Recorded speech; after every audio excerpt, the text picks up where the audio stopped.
Alright, how you guys doing? I am pretty excited. I finally got my worms.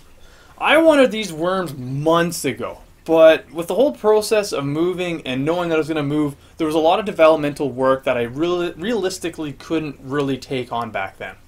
And when I got started, I knew I wasn't going to be able to put worms in right away because there was nothing for the worms to eat. So I figured about 2 to 3 months into a system is when you can start introducing worms. Now, because my system is over 6 months old, there's a lot more worm food in there.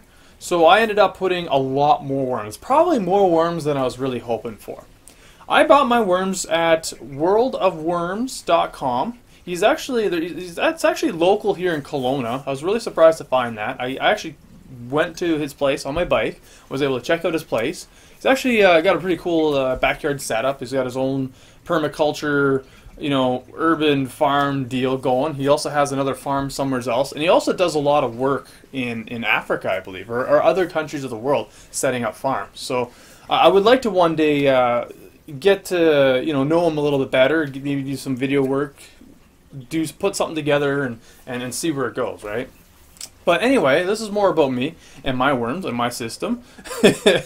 So, I tried my best to document the whole process, so at least I could have a lot of footage that I can cut into and show you guys what I went through.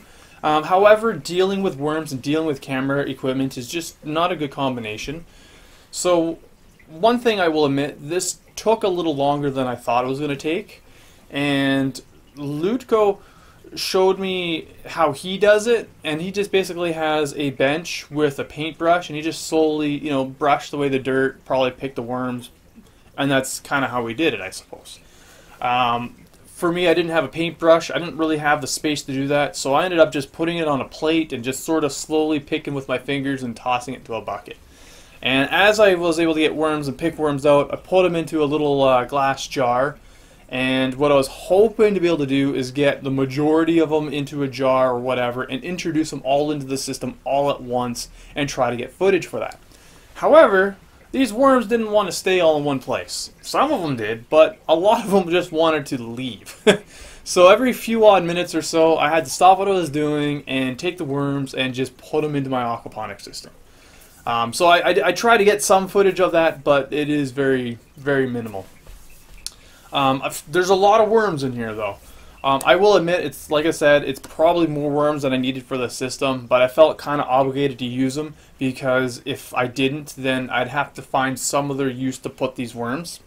Now, just a quick note, and I'll try to make more of a worm video later on, more of the science of the worms, what worms to use, all that sort of stuff when I have more experience with my worms as well.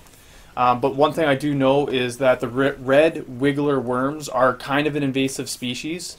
They may not be the most problematic species out there that's causing problems, but I have read some cases that they can have some issues with some forests. So it's a really good idea to try, if you do get worms like this, even for your own composting means, is to not just discard them in nature when you're done with them. Yeah, I got some that went down the drain, but it's not something where I was like, okay, I got all these worms, I'm just going to go put them in the garden, Got to be responsible, right? Not until we know the full consequences of doing it, should we do it, It's not shoot and ask questions later, right? So, other than that, I will keep you guys updated and posted. I hope you liked this video, and I hope that,